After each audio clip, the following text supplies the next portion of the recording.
Hello and welcome to the easy classes. इस video का topic है Ricardian theory of rent. Ricardo पहला शख्स है जिसने formally theory of rent present की। हालांकि ऐसा नहीं है कि रेंट से रिलेटेड व्यूज दूसरे लोगों के एग्जिस्ट नहीं करते थे, लेकिन मैं उस बहस में नहीं जा रहा। जो थ्योरी जिस नाम से एसोसिएटेड है, यहां पर जिस जगह पर आके वो फॉर्मुलाइज होती है, वो रिकार्डियन थ्योरी ऑफ रेंट है। भले ही उससे मिलते जुलते व्यूज उससे पहले भी कुछ ऑथर्स के रहे हों। ओके, दो चीजें हैं जो बहुत इंपॉर्टेंट हैं जो रिकार्डो ने जहां से शुरू किया अपने थ्योरी ऑफ रेंट को। जमीन के बारे में, रेंट क्या चीज है? Is the price for the use of land. अरे कि जमीन तो नेचर की दी हुई है, इस पर रेंट क्यों होता है? एक ये सवाल था। तो एक ये बहस थी कि जमीन तो नेचर की सप्लाई की हुई जमीन है, फ्री, नेचर बहुत जेनरस हमारे ऊपर मेहरबान रही है, इसलिए ये जमीन है और उस पर रेंट नहीं होना चाहिए। दूसरी चीज ये थी कि रेंट बेसिकली है किस चीज के ऊपर। तो रिकार्डो ने सबसे पहले ये दो क्वेश्चन एड्रेस किए। पहली चीज जो उसने की वो ये थी कि इट इज द निगार्डलीनेस, मैं बताऊंगा मतलब, ऑफ नेचर। पेन मैं दूसरा ले लूं, यहां से ब्लैक से शुरू हो रहा है, माइंड नहीं करेंगे उम्मीद है। निगार्डलीनेस ऑफ द नेचर, यानी जो ये कहा जाता था कि नेचर की बॉन्टी है जमीन, नेचर की जेनरोसिटी है। रिकार्डो का कहना था वो जेनरोसिटी नहीं है बल्कि निगार्डलीनेस है, कंजूसी है नेचर की। कंजूसी किस लिए है कि ये फैक्टर ऑफ प्रोडक्शन नेचर ने लिमिटेड बनाया। जमीन लिमिटेड है, जमीन जो है वो स्ट्रेच नहीं हो सकती है, जमीन कम नहीं हो सकती है। कम ऐसी सूरत में हो जाएगी, कोई समुंदर जो है वो बहुत अपना कोस्ट वो कर ले तो अलग बात है, लेकिन इन जनरल आप ये नहीं एक्सपेक्ट करते कि इन द प्रोसेस, जो भी हमारा इकोनॉमिक प्रोसेस है, उसमें जमीन ऑल ऑफ सडन ये फैक्टर ऑफ प्रोडक्शन जो है सब्सटेंशियली कम हो गया, ऐसा नहीं होता। तो उसने कहा ये फैक्टर जो है इट्स ए फिक्स फैक्टर। दूसरे और कोई फैक्टर फिक्स नहीं है, एंटरप्रेन्योरशिप फिक्स नहीं है, लेबर फिक्स नहीं है। यानी लेबर, फॉर एग्जांपल मैं पढ़ाता हूं, मेरे पास 24 घंटे हैं, मैं 8 घंटे काम करता हूं, मेरी यूनिवर्सिटी के टाइमिंग्स 8 घंटे के हैं फॉर एग्जांपल, मैं 2 घंटे और पढ़ा सकता हूं, 3 घंटे 4 घंटे और पढ़ा सकता हूं। तो ये वेरिएबल है। दूसरी बात ये है कि पॉपुलेशन बढ़ती जाएगी और लोग क्वालिफाइड आते जाएंगे, वो तो इसमें घटोतरी बढ़ोतरी हो सकती है। कल को मैं पढ़ाना बंद कर दूं, साहब मैं आराम करूंगा, बहुत कमा लिया, तो कम हो जाएगा। तो जमीन जो है वो सप्लाई जो है उसकी बढ़ती नहीं है, और घटने का यही है कि आप उसको यूज ना करें, अदरवाइज जमीन तो अपनी जगह एग्जिस्ट कर ही रही है। दूसरी चीज जो उसने कही थी कि rent is the price for the use of original, इस पे तो ध्यान दीजिएगा, original and indestructible power of soil।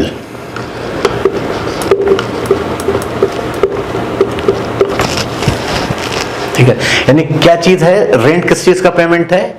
जो जमीन की सॉइल पावर को आप यूज करते हैं। जाहिर है टॉप लेयर है, वही है, सॉइल पावर होती है, और वो ओरिजिनल को भी मैं भी एक्सप्लेन करता हूं, और इंडेस्ट्रक्टिबल। यानी मैं अगर किसी की जमीन यूज करूंगा तो मैं खाली सॉइल पावर को यूज करूंगा, और वो सॉइल पावर जो उसकी ओरिजिनल है। फॉर एग्जांपल मैंने इसको फर्टिलाइजर अप्लाई करके थोड़ा और फर्टाइल बना दिया, तो उसकी वो ओरिजिनल पावर नहीं थी, या और दूसरे इन्वेस्टमेंट जमीन पे करके कुछ और चीजें कर दी तो जमीन ज्यादा प्रोडक्टिव हो जाए, वो अलग चीज है, लेकिन रेंट जो है वो उस काम के लिए, राइट। और मैं ऐसा करने में जमीन की प्रोडक्टिव पावर को एग्जॉस्ट नहीं करूंगा, यानी जमीन अपनी अपनी सही शक्ल में ही रहेगी। यानी अगर आज मैंने यूज करा तो जमीन का बिगड़ना नहीं चाहिए कुछ भी, दैट इज इंडेस्ट्रक्टिबल पावर। हालांकि थोड़ा सा कंट्रोवर्शियल हो सकता है कि फॉर एग्जांपल आप आजकल के टाइम पे देखें, जब आप हाई यील्डिंग वैरायटी सीड्स जो हैं वो क्रॉप रेस करते हैं, तो अगर उसमें सफिशिएंट फर्टिलाइजर ना लगाएं तो जमीन जो है बैरन होना शुरू हो जाएगी, क्योंकि आप न्यूट्रिएंट्स को ज्यादा यूज कर लेंगे।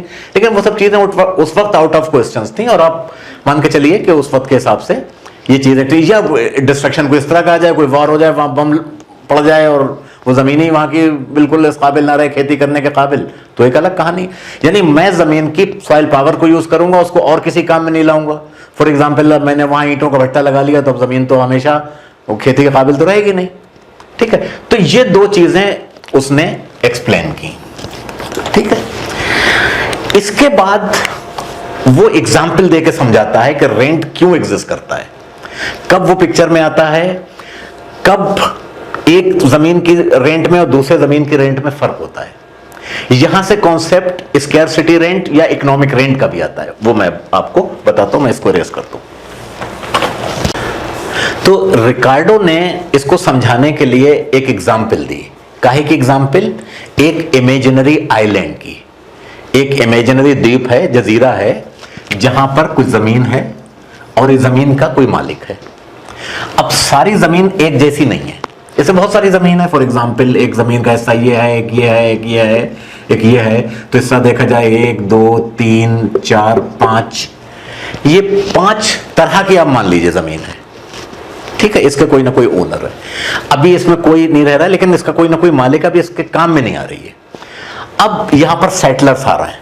अब सेटलर्स आ रहे हैं तो खेती करना चाहेंगे, और या नहीं, मान लीजिए कि वो खेती कर रहे हैं। ठीक है, अब वो खेती करेंगे तो इसमें से कौन सी जमीन को सबसे पहले वो चुनेंगे? वो जमीन जो उनके हिसाब से सबसे ज्यादा फर्टाइल हो। जाहिर है सारी जमीन होमोजीनियस नहीं है, कोई रेतीली जमीन है, कोई कैसी है, किसी की लोकेशन बेटर है। तो मान के चलिए कि ये जमीन जो है वो बेस्ट है,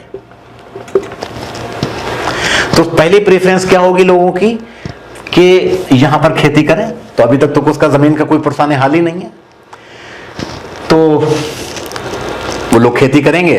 तो उसके मालिक जो है इस पोजीशन में भी नहीं कि उनसे कहेंगे भैया तुम क्यों कर रहे हो, हमें रेंट दे दो। वो कहेंगे अच्छा भाई तुम नहीं कर रहे, हम कहीं और कर लेते हैं, बजाय इसके पैसा दें। और जिनकी जमीन है उनको खेती करने के लिए देने में भी कुछ फायदा है कि जमीन पे खेती होती रहेगी तो वो फर्दर बैरन नहीं बनेगी, वरना उसको रिक्लेमेबल बनाने के लिए उनको कुछ ना कुछ करना पड़ेगा। तो उन्होंने इजाजत दी इसके ऊपर, दोनों का फायदा है इसमें। अब ये धीरे धीरे जो सेटलर आ रहे हैं, ये जमीन जो है वो ऑक्यूपाई होती चली गई, और वो यहां से कोई फसल पैदा कर रहे हैं। रिकार्डो ने कॉर्न की एग्जांपल दी, जो मक्का है, कॉर्न, वो कॉर्न उगा रहे हैं यहां पर और मार्केट में बेच रहे हैं। अब ये जमीन पूरी ऑक्यूपाई हो गई और कॉर्न की खेती में उनको फायदा हो रहा है। अब और लोग आए, अब यहां जमीन बची हुई नहीं है। आप ये भी मान लीजिए यहां पर कि सारे जो मार्जिन ऑफ कल्टीवेशन थे वो एग्जॉस्ट कर लिए उन्होंने। ठीक है, यानी अब कुछ नहीं बचा यहां पर। तो अब क्या होगा, नेक्स्ट बेस्ट पे जाएंगे। मान लीजिए कि ये वाली जिस पे 2 नंबर डाले, ये तो मैंने ऐसे डाल दिए, ये नेक्स्ट बेस्ट है। ठीक है, नेक्स्ट बेस्ट। नेक्स्ट बेस्ट का मतलब यह है कि in terms of soil power वो इतनी नहीं है, या इन टर्म्स ऑफ लोकेशन, यानी इसको इसके बराबर लाने के लिए आपको कुछ ना कुछ इन्वेस्टमेंट करना पड़ेगा। ठीक है, वैसे की वैसी अगर आप फसल उगाएंगे तो इसमें पर यूनिट जितनी पर यूनिट ऑफ लैंड जितनी आउटपुट होगी, यहां per unit of land output उससे कम होगी। ठीक है, तो इसका मतलब यह है कि अगर मार्केट में प्राइस इतने नहीं है उस क्रॉप के कि वो पर यूनिट ऑफ लैंड में, यानी दूसरे इनपुट तो लगाएंगे ही लगाएंगे भाई, उस पर लेबर लगाएंगे, दूसरा अपना पैसा लगाएंगे कुछ, अगर उस पर लगाने के बाद जाहिर है आउटपुट कम आ रही है, उतने ही दूसरे इन्वेस्टमेंट उस पर कर रहे हैं, उतना ही इस पे भी कर रहे हैं, लेकिन यहां पर आउटपुट कम हो रही है। तो अगर उनको मार्केट में उतने प्राइस नहीं मिल रहे हैं, यानी इतने मार्केट में प्राइस नहीं है कि इनको भी कुछ फायदा हो, तो इसको नहीं करेंगे वो। यानी इस जमीन पे खेती होगी जब यहां करने वालों को भी कुछ ना कुछ फायदा होगा। इसका मतलब अगर इनको कुछ प्रॉफिट है तो इनको ज्यादा प्रॉफिट होगा।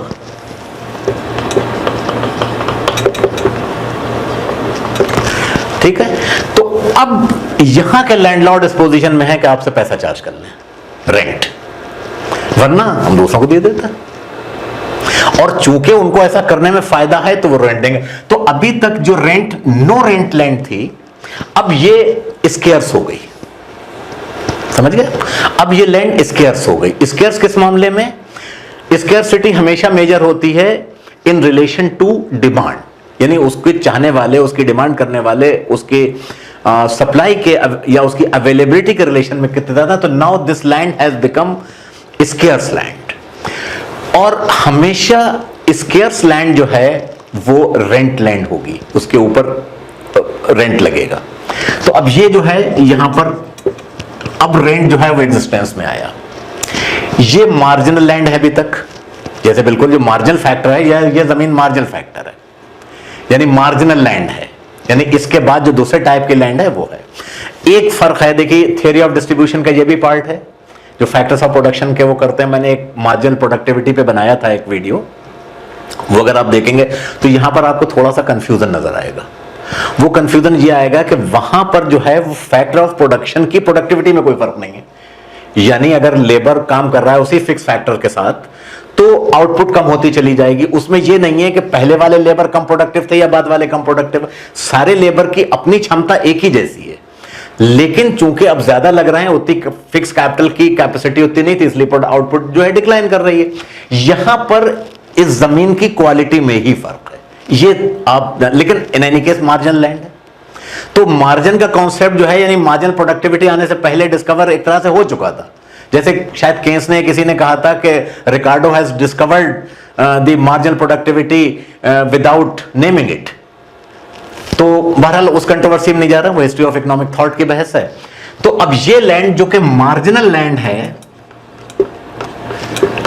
मार्जिनल लैंड है, ये है नो रेंट लैंड। अभी यहां पर रेंट नहीं लग रहा है। अब यही प्रोसेस यहां भी कंप्लीट हुआ, ये सब आ गए, खेती हो रही है, कॉर्न की खेती हो रही है, खूब पैसा कमा रहे हैं, ये भी कमा रहे हैं, वो भी कमा रहे हैं, ये ज्यादा कमा रहा है, ये कम कमा रहा है, जो कि ज्यादा कमा रहा है इसलिए रेंट दे रहे हैं, ये लोग नहीं दे रहे। अब क्या होगा? सारे margin, exhaustive margin of cultivation, वो सारे एग्जॉस्ट कर लिए, सारे इंटेंसिव मार्जिन ऑफ कल्टीवेशन सारे एग्जॉस्ट कर लिए। अब वो तीसरी बेस पे लग गए बाकी। अब क्या सूरत है? तीसरी जमीन जो है, यानी ये इसके मुकाबले में भी इंफीरियर है in terms of output per unit.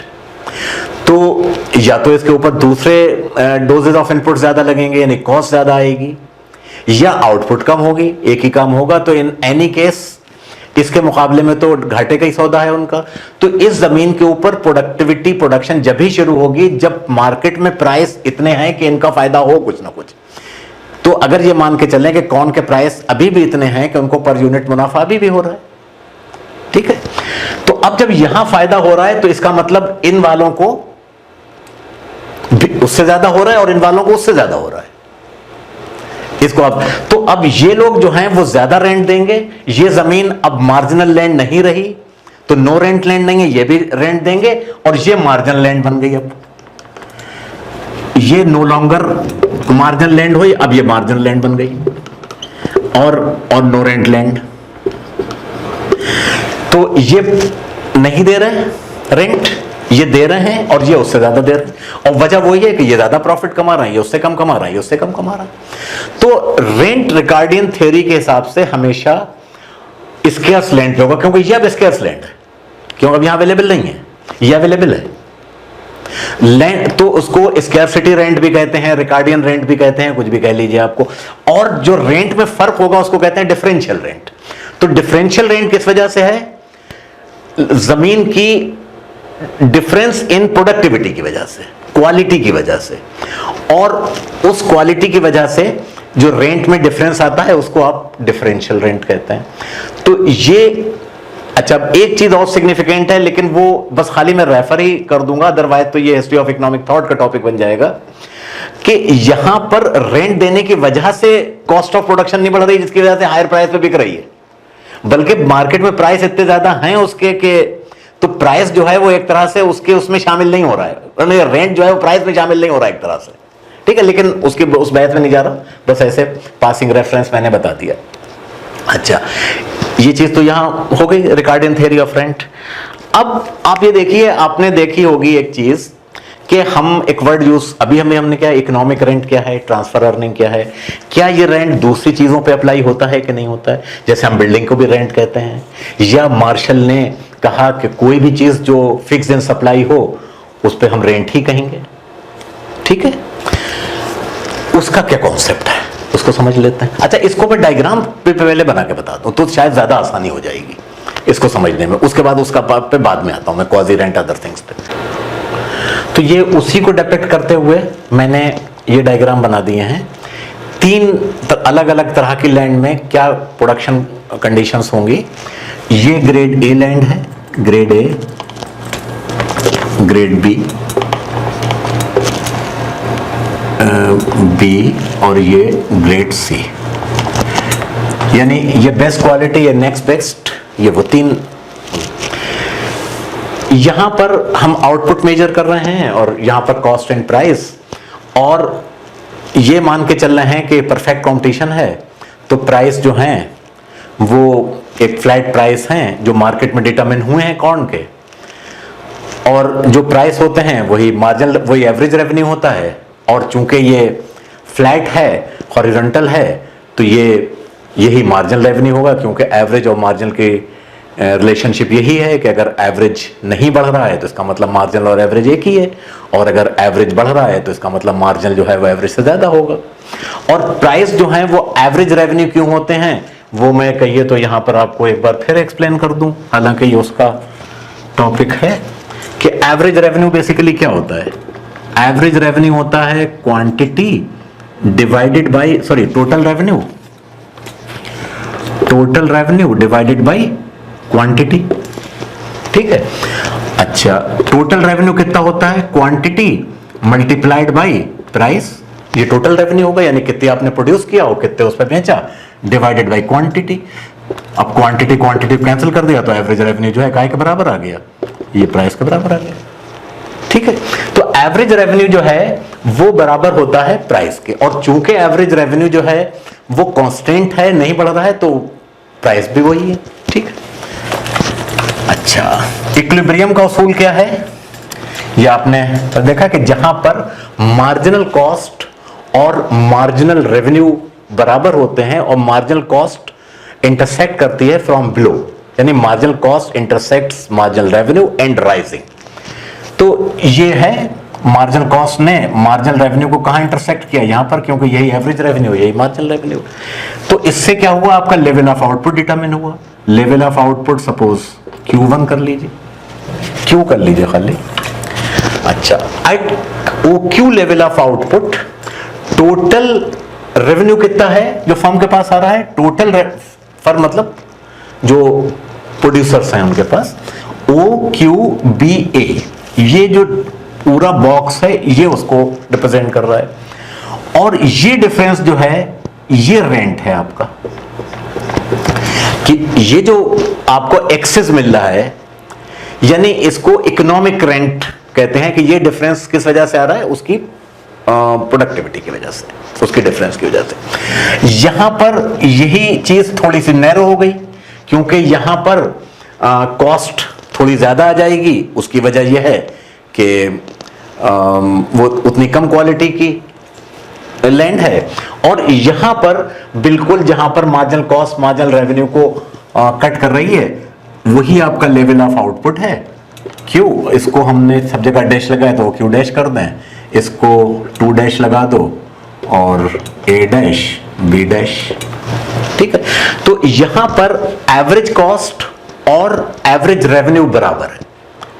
अच्छा, अब आप जब कहते हैं कि बराबर है तो इसका मतलब कोई फायदा नहीं हो रहा है। ये हम थ्योरी ऑफ और जो इक्विलिब्रियम ऑफ द फर्म में भी डिस्कस कर चुके हैं कि ऐसा नहीं होता है। किसी भी फैक्टर ऑफ प्रोडक्शन को उसका जो ट्रांसफर अर्निंग है उसको हम मान के चलते हैं। What is transfer earning? उसकी ट्रांसफर अर्निंग वो पेमेंट होता है जो उसको उस सेक्टर में रिटेन करने के लिए जरूरी है उस आउटपुट में।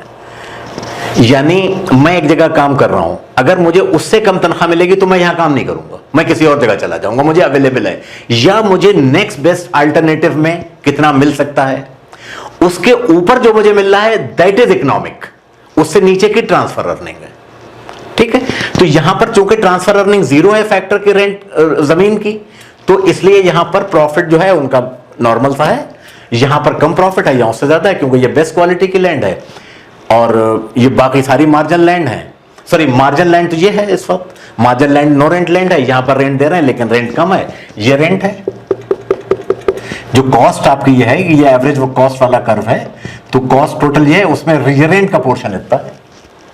तो ये डायग्रामेटिक रिप्रेजेंटेशन हो गया, जिसको ग्राफिकल रिप्रेजेंटेशन होते हैं।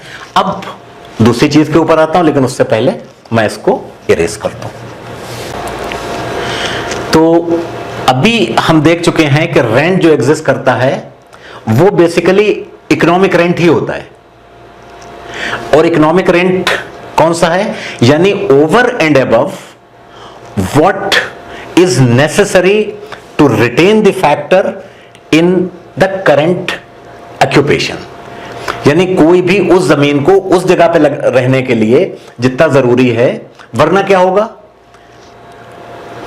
उस जमीन का अगर दूसरी जगह बेटर इस्तेमाल हो जाएगा, वो जमीन उसमें चली जाएगी, उससे वो फैसला पैदा नहीं करेंगे, दूसरे लोग करने लगेंगे।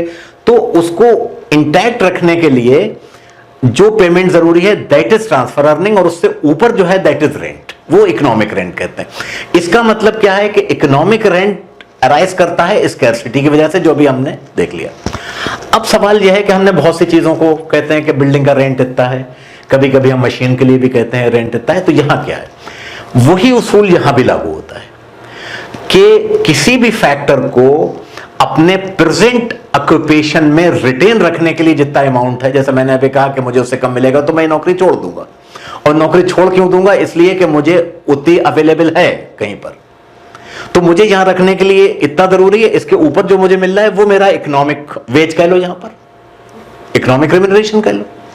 तो इसी तरह इसके ऊपर लागू होता है। अच्छा, ये चीजें आ कहां से रही थी? ये चीजें आ रही थी स्कैर्सिटी से। मार्शल का कहना यह था कि चूंकि शॉर्ट रन में वो सारी मशीनें, क्यों शॉर्ट रन में फिक्स कॉस्ट तो आप चेंज कर नहीं पाते हो, तो वो मशीनें जितना अर्न कर रही हैं वो उसका इकोनॉमिक रेंट ही होगा, उसको रेंट ही कहेंगे, जिसको उसने क्वाजी रेंट कहा। क्वाजी रेंट यानी रेंट तो नहीं है, इसलिए कि वो है फिक्स्ड इन सप्लाई है वहां पर, ठीक है। अगर उससे कम उसको मिलेगा तो वो अपने काम में नहीं लाएंगे। यानी वो, आप रिकॉल करें शॉर्ट रन और long run equilibrium, cost condition in long run in short run, उसमें ये भी था कि अगर शॉर्ट रन है और फर्म जो है वो प्रॉफिट नहीं कमा रही है, लॉस हो रहा है, तो कब तक ऑपरेशन में रहेगी? क्योंकि शॉर्ट रन है, फिक्स कॉस्ट को अल्टर नहीं कर सकता वो।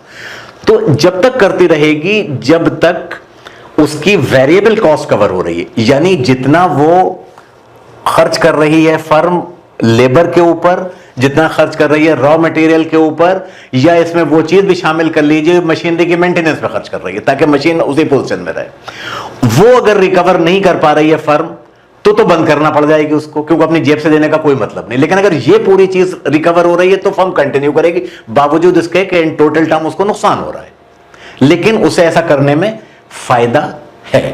तो इकोनॉमिक रेंट पहले समझ सकते हैं, उसकी फिर मैं कंडीशन बता दूंगा। इकोनॉमिक रेंट अगर for example supply of the factor जो है अगर परफेक्टली इलास्टिक है, मिसाल के तौर पे अगर सप्लाई कर्व ये है किसी भी फैक्टर का, इसका मतलब क्या है? परफेक्टली इलास्टिक का मतलब कि अगर थोड़ा सा भी आप इसका प्राइस बढ़ाएंगे तो फिर वो अवेलेबल नहीं है। अवेलेबल का मतलब ये कहीं चली नहीं जाएगी। मेरी जमीन है साहब, मैं इस पे मतलब मेरी जमीन तो है, मैं तो चाहता हूं ज्यादा से ज्यादा मिल जाए, लेकिन कोई इसको लेने कोई तैयार नहीं, तो ऐसी रह जाएगी, ठीक है। तो ये चीज डिमांड से डिटरमिन हो रही है। तो प्राइस तो यही है, डिमांड भले ही बढ़ जाए, डिमांड भले ही घट जाए, इस पे कोई फर्क पड़ने जा रहा है। तो यहां पर किसी तरह का कोई इकोनॉमिक रेंट नहीं है, ठीक है। अच्छा, अब आप आ जाइए उसके ऊपर कि एक नॉर्मल सप्लाई है फैक्टर की, चाहे वो जमीन हो चाहे वो, ये सप्लाई है और ये डिमांड है। ठीक है, और ये उसके प्राइस है, जो भी फैक्टर है उसके प्राइस है। इसको हम यहां से बनाएं, सपोज ये, ठीक है। यहां पर फॉर एग्जांपल यहां पर आप क्वांटिटी या अमाउंट जो भी फैक्टर का है उसको आप सपोज ये है, यहां पर सप्लाई के हिसाब से तो सिर्फ इतना ही फैक्टर जो है वो अवेलेबल है इस लेवल ऑफ आउटपुट के ऊपर, लेकिन जो मार्केट इक्विलिब्रियम सेटल हुआ वो यहां पर हुआ है। ये क्यू था, सपोज Q1 पे सेटल हुआ है, तो वो लोग जो इस पे भी थोड़ा सा अवेलेबल कराने को तैयार थे, वो तो उनको तो वो हो रहा है ना। तो ये चीज जो है ये है ट्रांसफर अर्निंग, सॉरी इससे नीचे वाला जो है वो ट्रांसफर अर्निंग है, क्योंकि उससे नीचे वाले पे फिर अवेलेबल नहीं है वो। ये ट्रांसफर अर्निंग है और ये इकोनॉमिक रेंट है, ठीक है।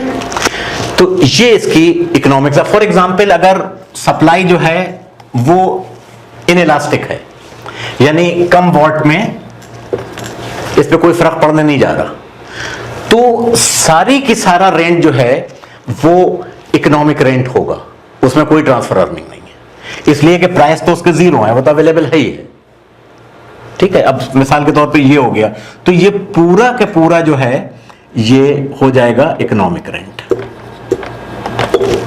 ठीक है। मेरे ख्याल से इतना अच्छा। तो ये इकोनॉमिक रेंट हो गया। और क्वाजी रेंट क्या होगा?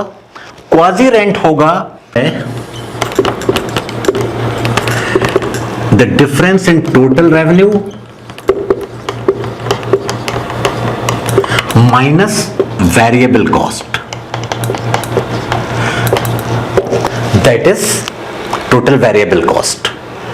पर यूनिट आप लेंगे तो पर यूनिट तो आप average revenue minus average variable cost, वो पर यूनिट निकल आएगा। टोटल ये है, ये क्वासी रेंट होगा जो इसमें, यानी जहां पर आपके टोटल रेवेन्यू में से वो निकाल दीजिए, जो वेरिएबल कॉस्ट है वो पूरी रिकवर हो गई, तो बाकी जो भी बचा है that is the quasi rent.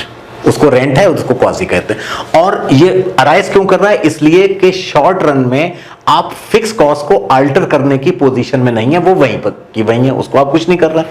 अच्छा, बिल्डिंग पे भी इसीलिए लागू हो जाती है वो चीज कि बिल्डिंग को भी तो आप यूज ही कर रहे हो, खाली बिल्डिंग को आप यूज कर रहे हो, उसको खराब नहीं कर रहा है एक तरह से, उसका मेंटेनेंस अदरवाइज ले लेगा, तो अब वो भी फिक्स है।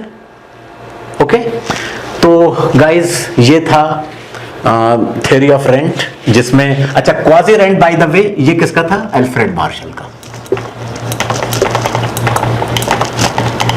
और शॉर्ट रन के लिए था कि शॉर्ट रन कंडीशंस में जहां पर फिक्स कॉस्ट को अल्टर नहीं कर सकते, तो वहां पर जो कैपिटल इक्विपमेंट के ऊपर भी जो अर्निंग है वो, और कैपिटल इक्विपमेंट के ऊपर जो एक्सपेंडिचर है या जो उसकी वजह से जो उसके ऊपर लागत आ रही। देखिए, जब हम कहते हैं कि रेंट का देना, अगर मैं अपना घर इस्तेमाल कर रहा हूं, अपनी बिल्डिंग इस्तेमाल कर रहा हूं, तो रेंट तो नहीं दे रहा ना किसी को, लेकिन जो उसकी इंप्यूटेड वैल्यू है वो तो लगेगी ना, वो रेंट हो गया। इसी तरह मशीन पे आप कुछ पे नहीं कर रहा, लेकिन जो रिटर्न आ रहा है दैट इज रेंट बेसिकली। मैं उसका मालिक हूं मशीन का, तो मुझे जो इनकम आ रही है वो उतना पोर्शन जो है वो बिकॉज ऑफ द रेंट आ रही है, जिसको रिकार्डो मार्शल क्वाजी रेंट कह रहा है, ठीक है। तो मेरे ख्याल से तो हमने क्या क्या डिस्कस किया? रिकार्डियन रेंट, रेंट क्यों अराइज करता है, मार्जिनल लैंड क्या होती है, नो रेंट लैंड क्या, marginal land is no rent land, differential rent क्या होता है, और इकोनॉमिक रेंट क्या होता है, और क्वासी रेंट क्या होता है। तो guys thank you very much. नहीं अच्छा बना।